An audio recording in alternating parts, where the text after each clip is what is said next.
Deuxième partie. Suite à cet observatoire, on a eu des contacts avec la représentation nationale, donc des députés, qui étaient intéressés par nos travaux et notre approche, parce qu'il y avait une prise de conscience qu'il fallait réfléchir collectivement à la façon de mobiliser l'épargne des Français sur le sujet de la transition. Il y a un grand sujet, c'est quelle intervention publique, mais il y a aussi un sujet, c'est comment on mobilise l'épargne privée. Les fameux... pas que l'assurance vie, mais aussi l'assurance vie dont c'est 1700 milliards. Donc on a voulu, avec un groupe, on a voulu lancer un projet qui est une sorte de spin-off, un peu comme d'autres projets qui étaient évoqués tout à l'heure par Jean-Marc. Il y en a eu plusieurs des spin-offs, mais on a lancé un projet qui s'appelle InGlobo, avec un groupe d'experts qui sont experts du sujet finance-climat, assurance-vie. On avait beaucoup de moyens pour être très réactifs en l'espace de 3-4 mois. Donc, l'idée de base, c'est de dire on a un environnement très extraordinaire économiquement, vous le savez, c'est que les taux sont devenus très très bas. J'en ai déjà parlé plusieurs fois ici. Ça fait à peu près en 1000 ans, on n'a jamais eu des taux comme on a. Voilà, on a des taux nominaux. Enfin, l'État français, à 10 ans, il emprunte à 0,70. L'État allemand, à 8 ans, il emprunte à 0. Voilà. Donc ça vous donne Et le taux ne remonte pas. On est durablement sur des taux apparemment très très bas. Pour des raisons dont on pourrait débattre, mais... Et donc notre assurance vie française, actuellement, elle est encalaminée là-dedans, c'est-à-dire que les rendements, je vous montrerai, ne cessent de baisser, et que la puissance publique, il y a quelques années, a tenté une réforme de cette assurance vie, qui a été un échec retentissant, qui s'appelle l'eurocroissance.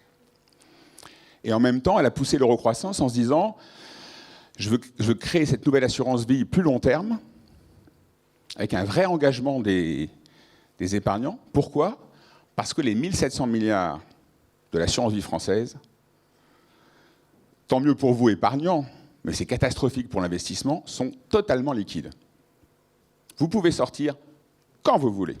Ça fait une grosse différence avec l'équivalent qu'on a dans les autres pays. En Pays-Bas ou en Angleterre, l'épargne, majoritairement des foyers, est dans ce qu'on appelle des fonds de pension.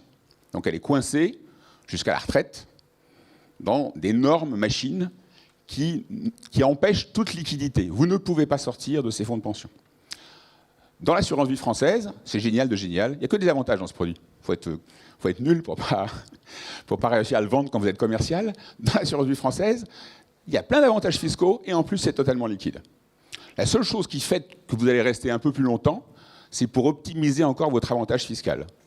Si vous restez au-delà de 8 ans, ça vous permet certaines choses. Si vous avez souscrit des contrats avant un certain âge et que vous restez, vous le transmettez plus facilement. Donc il y a des avantages de toute nature, mais il n'y a pas de contrainte, ou il n'y a quasiment aucune contrainte. Donc l'État a voulu lancer un produit long qui a été un échec parce que ça ne marche pas quand on n'a plus de taux d'intérêt.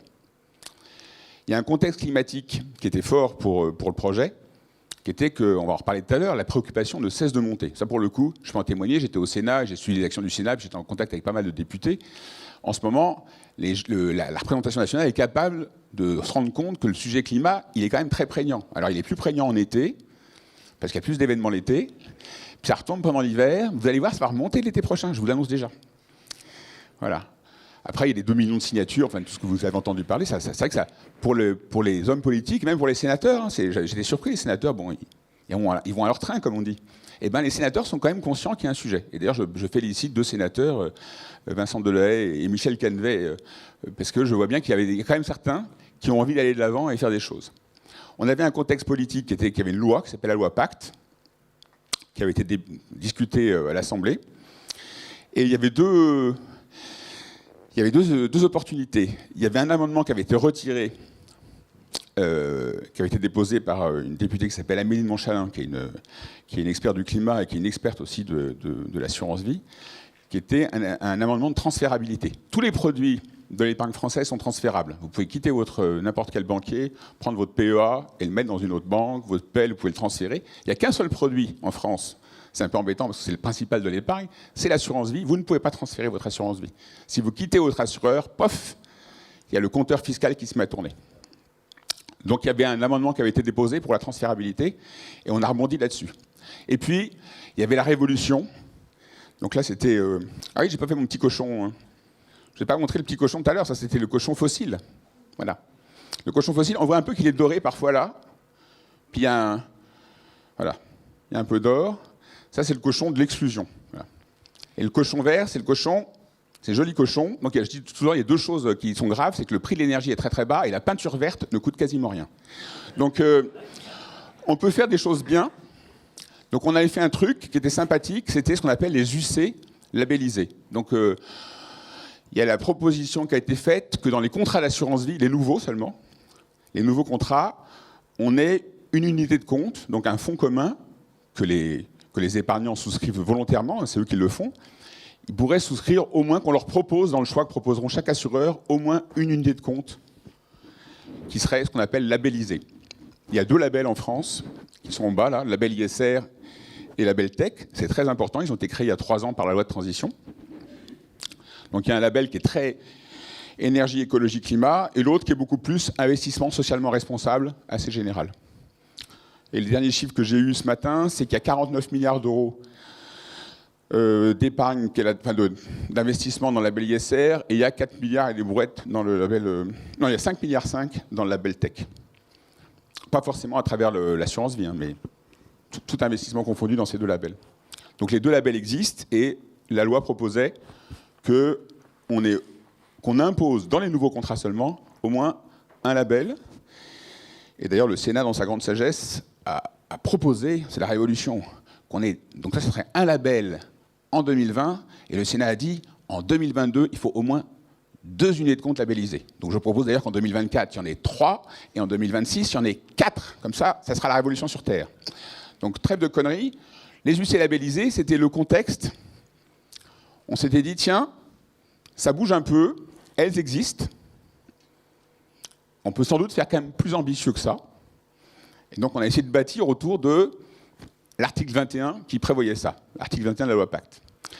Et le contexte historique, il est simple, c'est qu'au sein du Shift, avec des gens comme Alain Grandjean ou Gaël Giraud ou d'autres, ou Guillaume Hémin, avec qui j'ai travaillé sur le projet SFTE, sous l'impulsion de Gaël, on réfléchit depuis assez longtemps à ce qu'on appelle le hors-bilan.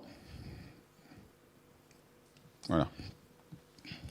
Donc l'État, il a un bilan, il a un compte d'exploitation. Alors vous le lisez, je ne sais pas si j'ai mis quelque part là. Voilà, c'est là. Donc si vous lisez le compte général de l'État, très beau document, c'est devenu ma Bible, vous verrez, il y a des pages sur le bilan. Donc dans le bilan, il y a notamment toute la dette, et donc l'énorme dette qu'a émis l'État français, les OAT et autres. Et on voit aussi les recettes. Dans le compte d'exploitation, vous avez les recettes. Et la grosse partie des recettes, bien sûr, c'est la fiscalité. Et puis vous avez un truc bizarre qui s'appelle le tableau de synthèse des principaux engagements hors bilan et autres informations. Donc le hors bilan, c'est quelque chose d'assez nébuleux. C'est pas dans le bilan. Donc c'est des engagements qui sont pris. Alors je vous en donner un exemple, 2 exemples qui sont proches de nos sujets, de la finance. Il y a un sujet qui est ce qu'on appelle l'assurance catastrophe naturelle. Donc c'est un peu proche de notre sujet parce que c'est la partie, par exemple, risque climat physique. C'est les catastrophes naturelles, hein. Enfin, c'est une des déclinaisons. L'assurance catastrophe naturelle, c'est les 12% que vous payez sur toutes vos polices d'assurance habitation ou automobile. Je crois que c'est aussi pour l'automobile. Vous payez une assurance qui est obligatoire, qui est reversée à une caisse qui s'appelle la Caisse centrale de réassurance, qui est une institution publique, qui elle-même est garantie par l'État. Et c'est une garantie illimitée. S'il y avait 2000 milliards de dégâts un jour quelque part, l'État verserait 2000 milliards de... Voilà. Donc c'est un engagement qui est pris. Alors il est quand même, statistiquement, il est sous contrôle. On voit à peu près le niveau des catastrophes naturelles qu'on a régulièrement en France. Mais c'est hors bilan. C'est nulle part chiffré. Autre exemple, plus petit, toujours financier, le plan d'épargne logement. Le plan d'épargne logement, vous avez une prime à la fin, vous épargnez, puis à la fin on vous donne une prime si vous faites votre opération financière. Bah, cette prime, elle n'est pas quantifiée au début, on ne peut pas la mesurer, on ne sait pas si elle sera utilisée. Je peux vous dire, elle est quasiment jamais utilisée en ce moment, mais globalement, c'est un engagement qui est pris par l'État de la verser.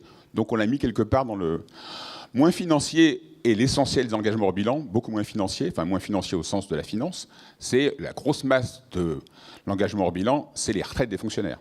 2400 milliards de retraites des fonctionnaires qui sont dues par l'État, parce que l'État paiera les fonctionnaires, il s'est déjà engagé. Après, ça ne peut pas être chiffré, parce qu'on ne sait pas combien il y aura de fonctionnaires à payer tous les ans, mais c'est un engagement qui est pris. Donc ce hors-bilan, très très complexe, il a déjà été utilisé dans le secteur financier, comme j'ai dit, Et notamment, il a été utilisé en 2008, ce qui avait déclenché la collaboration avec Gaël en 2008 pour sauver les banques, puisqu'on avait mis 300 milliards sur la table pour sauver le système bancaire français quand tout s'est arrêté en 2008. Soudain, il n'y avait plus rien. Le système était totalement mort, il n'y avait plus aucune transaction, la confiance avait totalement disparu, et c'est l'État qui a créé une structure, mais sa garantie derrière, et qui a permis de mettre sous tente à oxygène le système financier. Et en fait, tous les pays le faisaient. Donc leur bilan, il a plein d'usages. Et cette idée de travailler sur leur bilan, on la voit récemment, parce qu'il y a un rapport qui a été poussé par Alain Grandjean, qui s'appelle le rapport Zaouati-Canfin, qui est sorti il y a un mois, sur les engagements hors bilan. C'est clairement vu, l'utilisation du hors bilan, et notamment de garantir des prêts, c'est clairement vu comme l'un des outils qu'on pourrait utiliser pour financer la transition. Ce hors-bilan, il a un gros avantage dans le contexte actuel que vous connaissez, c'est qu'on peut utiliser le hors-bilan. Donc, comme on n'est pas dans le bilan, on n'est pas dans le compte d'exploitation, ça n'a pas de coût direct. Et donc, ça n'a pas de répercussion fiscale. Et comme le mot fisc et taxe en France est devenu un gros mot, c'est sûr que de faire des propositions où on utilise le hors-bilan, ça plaît tout de suite. Les gens comprennent très très bien de quoi on veut parler. Après, ça fait forcément peur, et la réaction qu'on a, nous, on est allé voir le Trésor ou le cabinet du ministre, évidemment, la réaction c'est « Ah, vous n'y pensez pas, les risques sont inconsidérés ». Mais globalement, on s'est dit « Tiens, c'est une bonne façon ». L'autre façon qu'on pourrait de mobiliser la finance, qui a déjà été évoquée plusieurs fois ici, c'est de réfléchir à la dette de l'État. Donc il y a plusieurs pistes, hein, on prend un débat même pendant la pause. C'est sur la dette de l'État, les grandes réflexions, c'est est-ce qu'on accepterait d'avoir des investissements dans la dette de l'État qui soient hors traité de Maastricht? Pour l'instant, pour nos voisins allemands, c'est pas tolérable. Mais je pense que c'est un débat qui va continuer de monter. C'est-à-dire qu'est-ce qu'on pourrait comprendre que certains types d'investissements publics soient non maastrichtiens. Et une autre façon de mobiliser la finance qu'on a déjà évoquée aussi ici, c'est les banques centrales. Vous savez que la Banque centrale européenne a racheté massivement de la dette. Et donc là aussi, on peut se dire, tiens, finalement, c'est pas si compliqué de créer de la finance qu'on pourrait orienter vers de la création monétaire verte. Là, je vais vous parler maintenant de la finance privée, donc l'épargne des Français. Donc ça, c'était juste pour illustrer, je vous ai mis un petit graphique pour illustrer les rendements qui baissent entre 2004 et 2018. En bleu, vous avez le rendement brut des fonds en euros, donc les 80% des 1700 milliards, le rendement, il est là. En brut, c'est ça. À peu près 2, je ne sais pas combien, 2,80%. Après, vous avez le coût d'intermédiation de l'assurance vie, c'est à peu près 14 milliards. Donc les compagnies vie prennent à peu près 14 à 15 milliards par an pour gérer tout ça. On pourrait s'interroger, est-ce que c'est normal? À titre perso, je pense qu'il n'y a pas beaucoup de concurrence pour faire baisser ces prix-là. Et puis, vous avez le rendement net. Vous avez l'inflation. Donc l'inflation, elle a monté récemment à cause du prix du pétrole l'année dernière. Et là, vous avez le rendement des fonds généraux moins l'inflation. Évidemment, ça pose question, c'est-à-dire qu'on arrive quasiment à zéro. Et d'ailleurs, les gens pensent qu'on va peut-être tomber dans des taux négatifs d'ici peu de temps. Et puis là aussi, pour illustrer le contexte dans lequel on est, c'est la propension qu'ont les Français à investir en dehors du fonds général, donc à prendre des risques dans des unités de compte. Mais en fait, les Français, c'est assez naturel, hein, ils prennent des risques quand les marchés vont bien. Et quand les marchés vont mal, ils ne prennent pas de risques. Donc ils sont assez cycliques, ils sont dans le sens du cycle. Et donc les Français ont beaucoup dérouillé au dernier trimestre 2018, parce que la bourse s'est cassée la gueule. Et donc on peut penser qu'ils vont être très très frileux en termes d'investissement. Donc ce qu'on a voulu faire, nous, c'est faire une proposition qui s'appuie sur les trois choses. La transférabilité, donc donner une vraie impulsion au secteur, qui est un secteur très très protégé, qui vit sur la rente de l'assurance vie. Le secteur de l'assurance vie vit sur la rente de l'assurance vie, c'est un peu un paradoxe, mais c'est une réalité. 2, on a un deuxième sujet pour nous, c'était de proposer une épargne longue, vraiment orientée transition. Et là, on a capitalisé sur le fait qu'il existe quelque chose qui est un peu embryonnaire, qui n'est pas parfait, mais qui sont les labels. Donc les labels existent en France. On a l'État, donc c'est le ministère des Finances d'un côté, sur le label ISR, c'est le ministère de l'Environnement sur le label Tech, qui définissent, qui pilotent ces labels.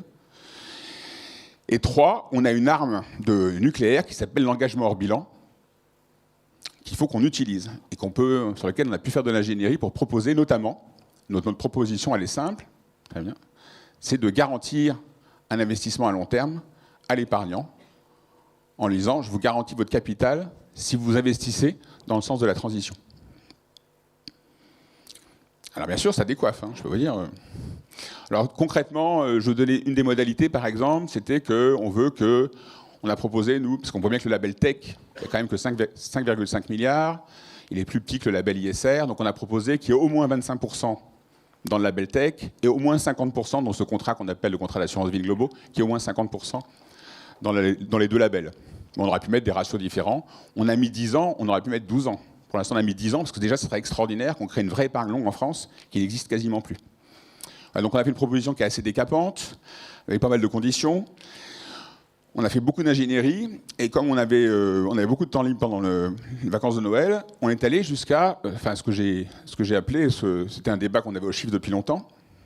Voilà. Il ne faut pas se contenter, moi, de mon point de vue, là, en tant qu'on en parle souvent au Conseil, il faut arrêter de faire des rapports. Moi, je suis fatigué par les rapports.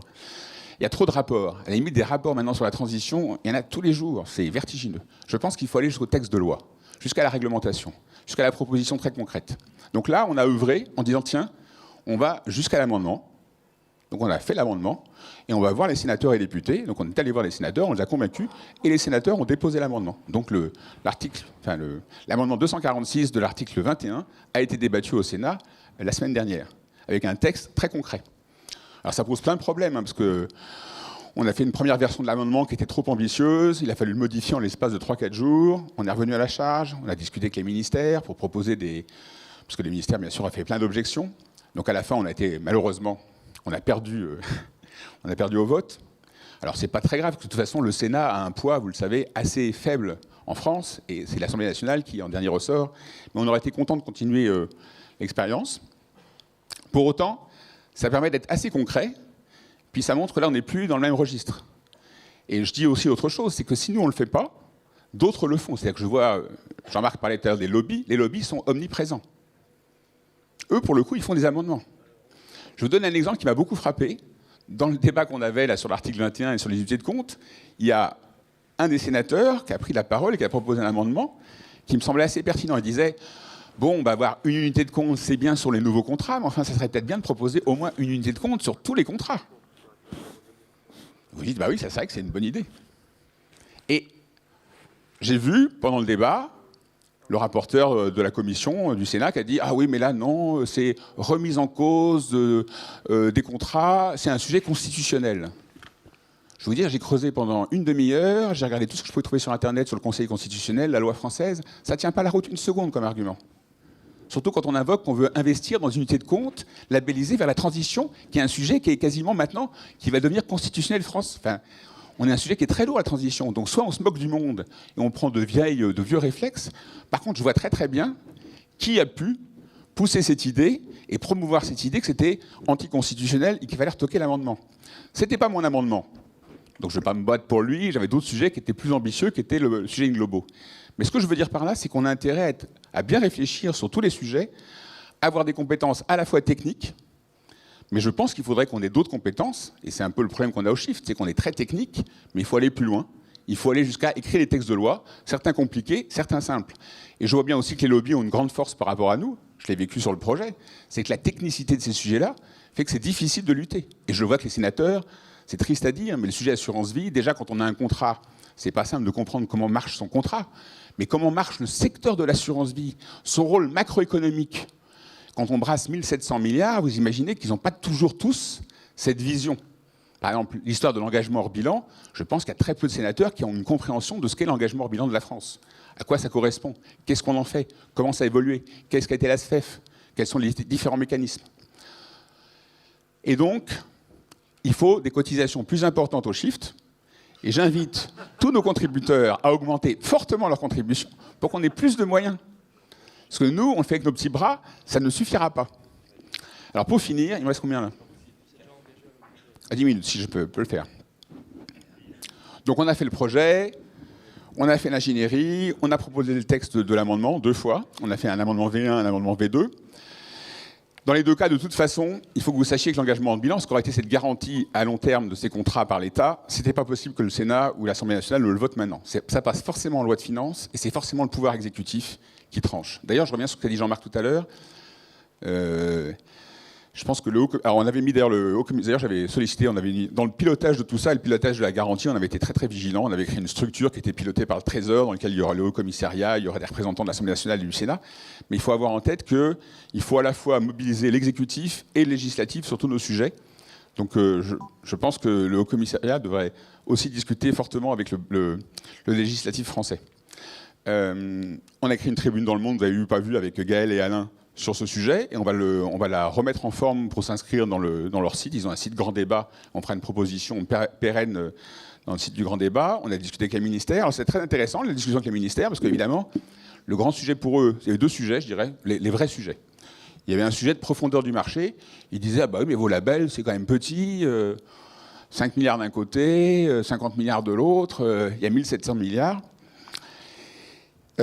Argument qui ne tient pas la route une seconde, parce que c'est l'œuf et la poule. Il n'y a aucun intérêt pour l'instant, les gens, à faire des labels verts. Enfin, franchement, la demande n'est pas très très forte, elle n'est pas promue, elle n'est pas poussée. Et il est évident qu'un des aspects fondamentaux du projet, c'est pour ça que c'est une réforme structurelle de l'épargne, c'est si vous faites une réforme comme ça va bouger tout le monde. Ça va bouger les compagnies d'assurance vie, ça va bouger toutes les sociétés de gestion qui créent des fonds labellisés. Et donc on n'aura pas 5 milliards, on aura beaucoup plus que ça. Donc c'était pas très très crédible sur la partie profondeur du marché. Non, l'autre argument, bien sûr, c'était la garantie hors bilan. Donc là, c'est un débat qu'on va avoir. Et le ministère nous a invités à continuer à discuter avec eux, à la fois au Trésor et dans le cabinet, pour qu'on réfléchisse à faire évoluer l'épargne. Parce qu'ils ont bien conscience qu'on va se planter. Enfin, pour l'instant, il ne va rien se passer du tout. Et donc, ils sentent eux-mêmes, l'urgence, elle est ressentie par tous les acteurs. Surtout que dans les ministères, on a un avantage. Ça, c'est une bonne chose. Dans les ministères, les gens sont plutôt jeunes. Donc, je n'ai pas besoin de leur dire pour vos enfants. Je leur dis, c'est pour vous-même, quoi. Faut vite qu'on agisse. On est à 408 ppm, qu'est-ce qu'on fout? Enfin, on ne va pas attendre 107 ans. On peut se revoir à 412 dans quelques temps et à 416 ppm. Enfin, c'est ce que j'avais raconté pour le sénateur. Je lui ai dit, mais c'est bien une UC, 2 UC, 3 UC, 4 UC. C'est l'unité de compte. Maintenant, l'unité de compte temporelle, c'est les UC dans les contrats d'assurance vie. Bizarrement, il faut que vous sachiez que le Sénat a voté, il y avait un amendement qui était juste derrière nous, la totale transférabilité de l'assurance vie. Ça, je me suis dit, tiens, nos sénateurs sont quand même... ils ont pris du top 7. Donc, je ne sais pas il ne va rien se passer, hein, ça va être retoqué par l'Assemblée nationale, mais au moins, cette thématique-là, et cette thématique de la transférabilité, elle est forte. Hein. C'est vraiment faire que ce secteur se bouge, qu'il y ait une vraie concurrence. Parce que l'idée, elle est très très simple. Si on dit qu'on crée le contrat Globaux dont je vous ai parlé, et que tous les contrats sont transférables, parce que c'est l'idée, hein, c'est qu'on puisse transférer, tout contrat d'assurance vie peut être transféré dans un contrat Globaux chez un autre assureur. Il suffit bien sûr qu'il y ait un seul assureur qui lance l'offre, pour que tous se mettent à lancer l'offre. Ils ne pourraient pas dire, tiens, je ne vais pas le faire, parce que là, il y aurait un vrai problème pour eux de déperdition. Donc évidemment, ça serait très stimulant. Là où, pour le coup, aujourd'hui, je pense que la stimulation est quasiment nulle. Donc je vous l'ai dit, il faut qu'on s'inscrive dans la loi de finances 2020. Donc là, c'est parti. Et pour finir, puis après, je répondrai aux questions. Qu'est-ce qu'on va faire pour l'Observatoire 173 ? Donc l'Observatoire 173, ce qu'on prévoit, c'est continuer à suivre l'histoire du charbon et des fossiles. Qu'est-ce qu'ils vont raconter?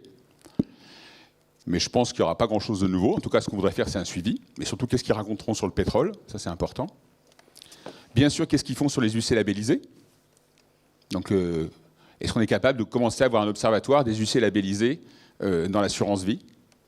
Pour votre gouverne, personne ne connaît le chiffre actuellement, là, des UC labellisés dans les contrats d'assurance vie. On sait le stock total d'investissement ISR, le stock total d'investissement tech, mais quelle est la partie qui est dans des contrats vie, mystère et boule de gomme? Ce qui me laisse pantois par rapport à une loi qui passe quand même au Sénat et à l'Assemblée nationale pour le promouvoir. Vous dites, on ne sait même pas de quoi on parle. Pour le mesurer, c'est un bel exemple de politique publique déficiente.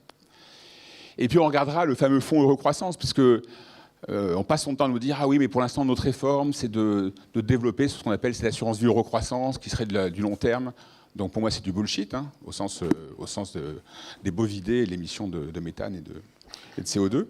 Donc c'est quand même assez mauvais. Et tout le monde dit « Ah bah mais bon, ça va pas marcher, mais on pourrait peut-être faire des fonds Eurocroissance vert. » Si on fait des fonds Eurocroissance vert, c'est qu'on met une incitation fiscale. Donc je veux bien, mais je ne crois pas, à titre personnel, une seconde, qu'on mettra 1 centime, en tout cas je peux vous dire, ça va être arc-bouté partout, qu'on remette de nouveau 1 centime pour inciter les gens à faire de l'eurocroissance verte. Ce n'est pas possible. Il y a déjà tellement d'avantages fiscaux qui ont été mis dans l'assurance vie, ça donne le vertige. Donc ça ne se fera pas. Voilà. Et donc je ne crois pas à ces options-là, donc je crois beaucoup plus à l'option qu'on pousse. Je vous remercie.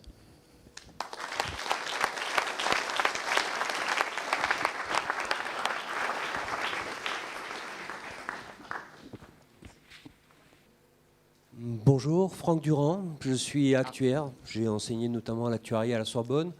Donc après avoir présenté cet aspect technique, ça va me permettre d'aborder un débat de manière très basique, sans passer pour un imbécile, mais concernant l'épargne, si dans ma maison je veux épargner du bois pour le chauffage, je vais chercher le bois dans la forêt, je le ramène à proximité de chez moi et je constitue une épargne. Nous avons, si par contre je prends quelqu'un, excusez-moi, j'ai mal abordé le sujet, je suis désolé, je reprends les choses. Si j'ai dans mon sous-sol du charbon, c'est mon épargne. Si je paye des gens pour aller chercher dans les pays voisins du charbon pour le ramener dans mes mines personnelles, je constitue une épargne. Par contre, si je paye une entreprise pour sortir ce qui est dans mon sous-sol, dans mon chez-moi, pour le brûler, je n'appelle pas ça de l'épargne. Pourtant, ce dont on parle souvent ici, c'est effectivement de dire on investit dans de l'épargne, l'épargne des Français, et pour parler de quelque chose qui n'est pas de la construction de la valeur et de la mise en place de l'investissement aujourd'hui pour une valeur de demain, mais qu'on appelle épargne aujourd'hui, ce que j'appelle moi consommation. Voilà ce sur quoi je voulais vous interpeller.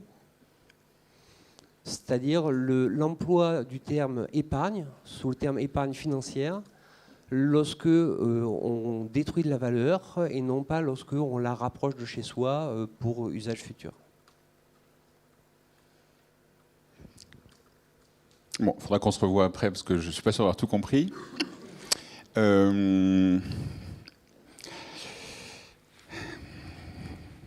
À titre personnel, alors je change complètement de sujet. Donc, une de mes grandes passions, vous le savez ici, parce que j'ai fait pas mal d'interventions, c'est l'histoire économique.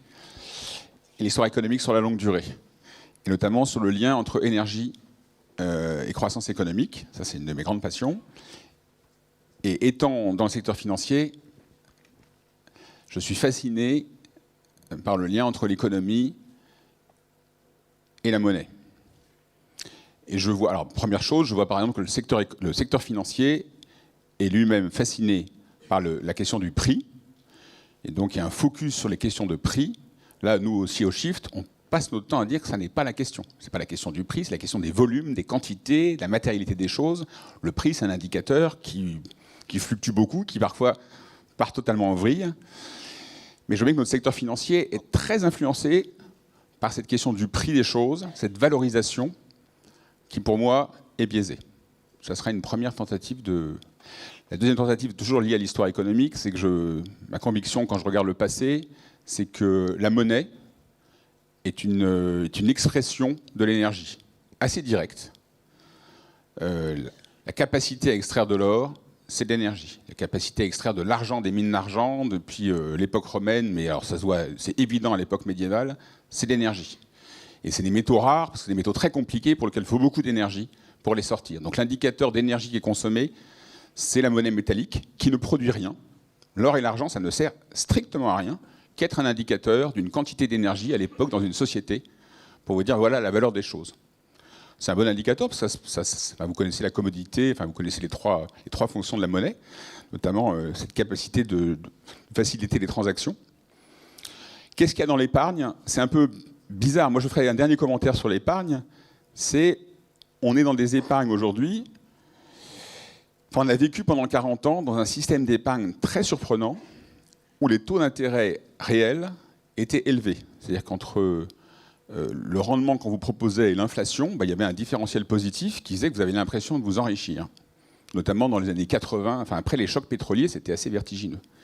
Et là, depuis quelques années, ça fait maintenant 10 ans, ce qu'on appelle la stagnation séculaire fait que, enfin, c'est caractérisé comme ça, fait qu'on a des taux qui sont vertigineusement bas, et on dit qu'on est en train de sacrifier les épargnants. C'est un peu vrai. Moi, je me souviens quand j'étais jeune, je suis très vieux maintenant, mais quand j'étais jeune, on disait « Ah, quand les taux de rendement de l'assurance vie seront à moins de 5%, ça sera une catastrophe. Tout le monde va partir. » On est là où on est aujourd'hui, c'est pas terrible, c'est plutôt de l'ordre de 2%.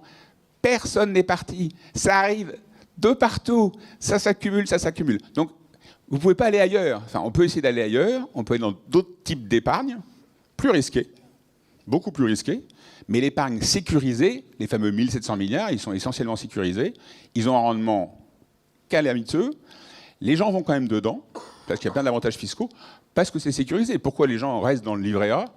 Parce que c'est sécurisé. Vous savez aussi sans doute que les dépôts à vue ont explosé. Donc l'argent que vous laissez, que les Français laissent dans les banques, ça a monté en flèche l'année dernière, parce qu'ils ne savent plus très bien où le mettre.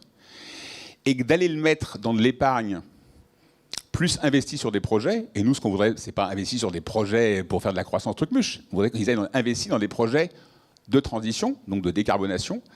Ben, pour l'instant, les chiffres sont là, mais ils ne sont pas très importants. C'est quand même, d'un certain point de vue, c'est vrai que c'est très risqué. Donc on a une épargne qui est devenue une épargne pas atrophiée, parce qu'elle est énorme au montant, mais qui a un rendement très très faible. Et c'est pour ça que je viens sur cette idée, c'est que c'est le moment de les mobiliser avec un État qui donne la direction. Moi, j'ai passé un peu vite là-dessus. Je ne l'ai pas mis celui-là. Ça, c'est je suis dans le projet Inglobo, il y a à la fois l'État qui doit sécuriser tout. Et je l'ai mis sur 3 composantes dans la présentation. C'est lui qui gère la fiscalité intergénérationnelle. L'assurance vie, le premier avantage fiscal de l'assurance vie, c'est la transmission. De très très loin. C'est la défiscalisation de la transmission. Les vieux ont énormément, les vieux comme moi, ont énormément d'assurance vie et vont le donner à leurs enfants en franchise d'impôt. Donc ça, c'est colossal. C'est des montants énormes. La garantie de long terme, ça, c'est l'État qui peut la donner.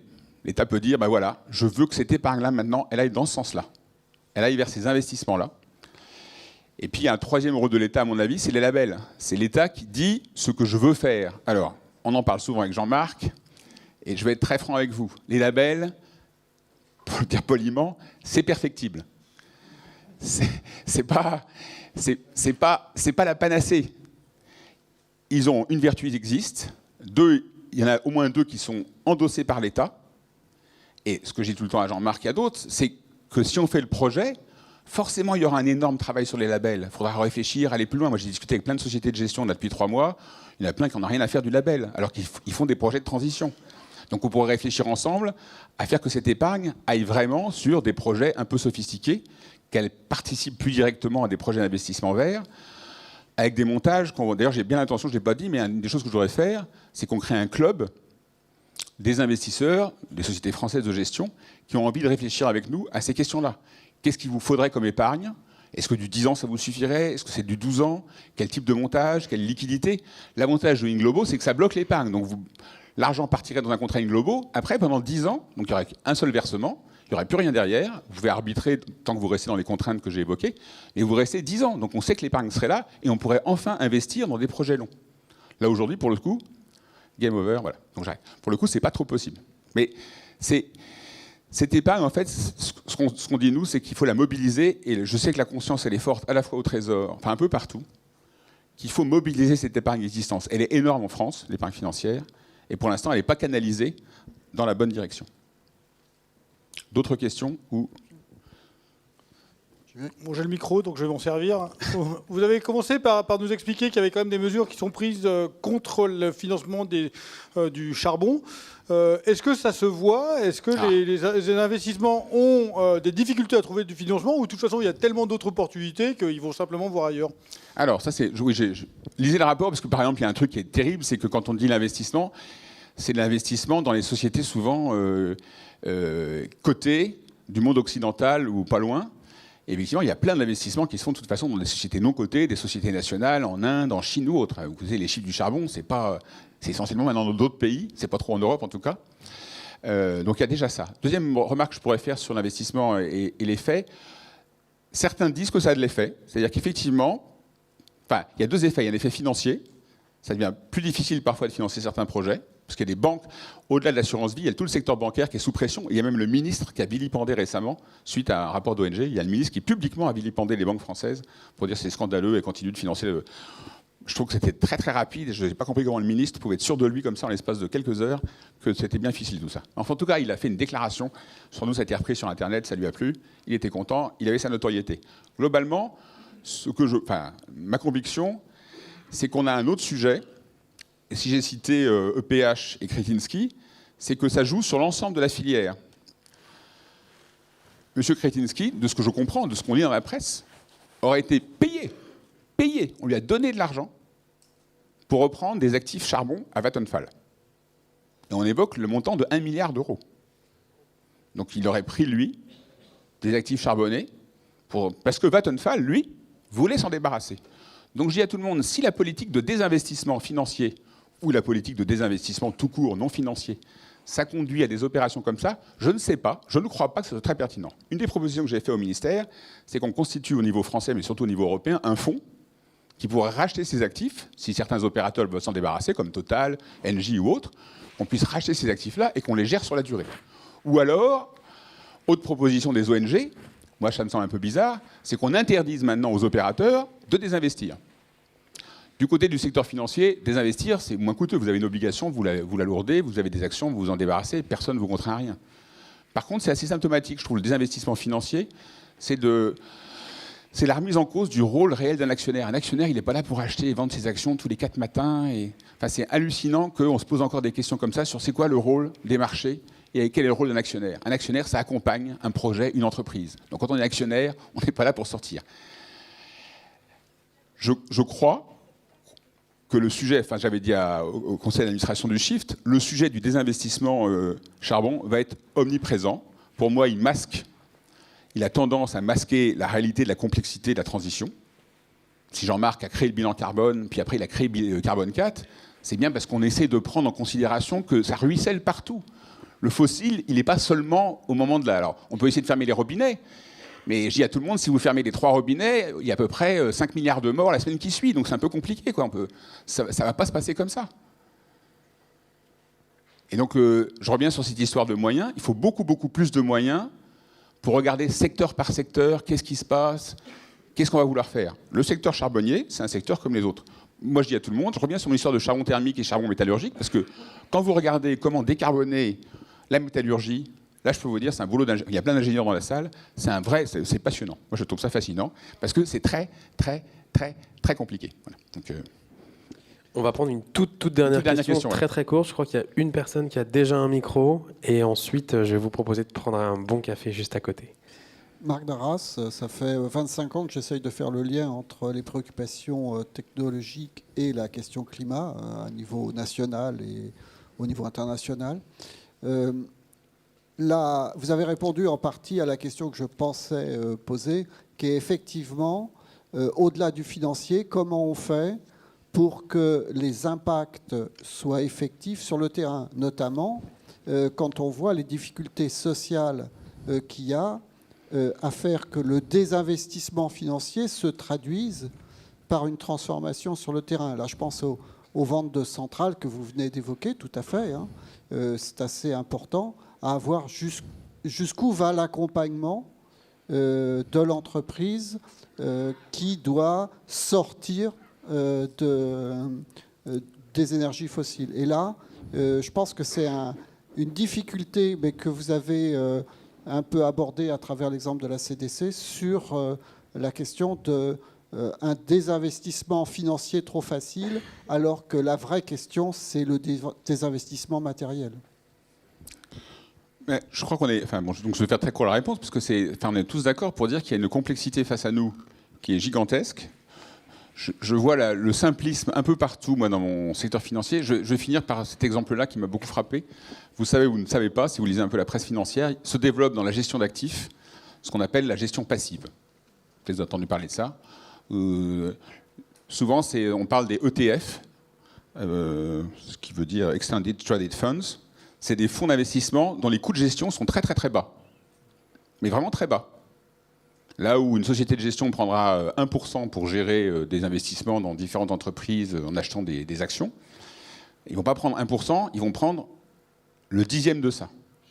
La course à la baisse des prix entre les deux leaders qui sont Vanguard et BlackRock, là récemment, je crois qu'il y a un troisième, je ne sais plus comment il s'appelle, il y a un des acteurs qui a décidé de faire des fonds à zéro. Il ne prend plus de frais de gestion du tout pour faire cette gestion passive. Et cette gestion passive, elle est purement indicielle. C'est-à-dire que c'est un ordinateur qui décide d'acheter et de vendre en regardant la composition de différents indices. Donc il n'y a plus d'intervention humaine. Alors je comprends pourquoi ça mène à ça, parce que les gens disent cette gestion passive, finalement, elle est aussi bonne que la plupart des gestions actives. Donc pourquoi prendre une gestion active où je vais payer 1% aux sociétés de gestion, alors qu'avec ces fonds, qui représentent maintenant 4 000 milliards de dollars, donc c'est énorme, et qui croissent à toute vitesse, pourquoi je ne prendrais pas plutôt ça? Moi je dis, ok, mais si on dit qu'il faut de l'intelligence dans l'investissement, c'est tout le contraire de ce qu'on fait. L'intelligence, c'est pas de dire je prends un ordinateur puis j'achète ça. Surtout que l'indice que vous achetez, il achète tout et n'importe quoi. Donc notamment, il achète du charbon en veux-tu, en voilà. Parce qu'il ne peut pas faire autrement, puisqu'il achète ce qu'il y a dans l'indice. Dans l'indice, il y a du charbon. Moi, je fais un parallèle de ce que j'avais fait à une époque. J'avais regardé la politique d'investissement de la Banque d'Angleterre. La Banque d'Angleterre s'est mise à acheter, elle a fait une opération de politique extraordinaire, elle s'est mise à acheter des obligations d'entreprises privées il y a 3-4 ans. Un peu comme la Banque Centrale Européenne l'a fait aussi. Ils ont acheté des obligations. La Banque Centrale anglaise, quand elle a fait ça, quand on regardait le type d'entreprise qu'elle avait acheté, elle a acheté des entreprises de tabac. Est-ce que les citoyens britanniques étaient contents que leur banque centrale finance le tabac? Je ne sais pas. Moi, je peux se poser la question. En tout cas, elle ne s'est pas posé de question. Mais elle a financé du tabac comme elle a financé du charbon, surtout que les grosses entreprises de charbon, souvent, sont cotées à Londres. Donc quand on fait de la gestion passive, c'est neutre. Ça va tranquillement et gentiment à 4 degrés. Moi, je dirais 5 degrés. Enfin, on peut se poser la question. Entre 4 et 5, peut-être 6. Hein. Avec un peu d'espoir, on peut aller un peu plus haut. Enfin, je pense qu'il ne faut pas se freiner. Donc j'ai proposé qu'on interdise en France la gestion passive. Évidemment, ça ne plaira pas à BlackRock et Vanguard. Mais ça me semble tellement évident quand on y réfléchit. Comment on peut continuer délibérément à vouloir aller à 4 degrés en disant « Ah oui, c'est quand même mieux parce que ça coûte moins cher. Bon, c'est un peu con comme investissement, mais ça coûte moins cher. Bon. » Et on en est là. Toutes les gestions indexées, alors on peut avoir un débat avec Jean-Marc sur « Ah oui, mais on pourrait faire des gestions indexées qui soient bas carbone. » Mais les gestions indexées bas carbone, c'est 1% de la gestion indexée dans le monde. Donc c'est dérisoire.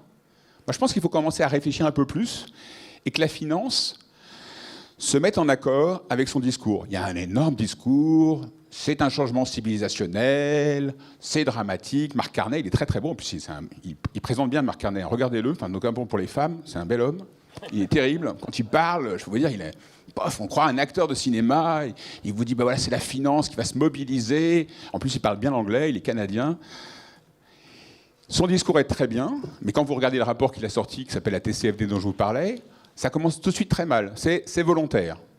Donc si les gens veulent faire des choses, qu'ils le fassent. Puis après, deuxième chose, c'est, nous, secteur financier, parce qu'il parlait au nom du secteur financier, pour l'instant, c'est quand même très compliqué pour nous, le secteur financier. Donc ça serait bien d'abord que les entreprises bossent sur le sujet, puis qu'elles fassent des rapports, et puis quand elles auront fait plein de rapports sur la transition, moi, secteur financier, qui suis omnipotent grâce au marché, je regarderai ce qui est bon, et puis j'investirai bien. Ça me semble une bullshit totale, quoi. C'est pas en 2019 à 408 ppm. Enfin, qu'on ait raconté ça il y a 30 ans, pourquoi pas, mais plus aujourd'hui. Donc game over, je vous remercie.